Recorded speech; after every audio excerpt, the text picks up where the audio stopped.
നാരായണീയമൃതം ദശകം 12 വരാഹ അവതാരം. பூமாதேவி கடலில் அமிழ்ந்தது கண்டு கலங்கிட்ட பிரம்மனை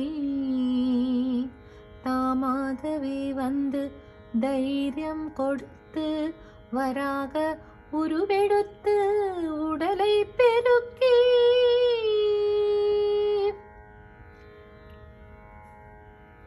மலை அளவு கொண்டு கோபக்கடல் தெறிக்க கடலை கலக்கி பற்களின் நுனியில் பூமியை கொணர்ந்தீரே.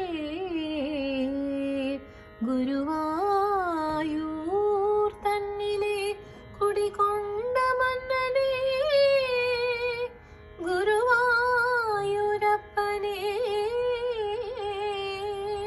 தீராத நோய் தீர்த்து வாராமல் காப்பாய் என்னாலும் என்னையே.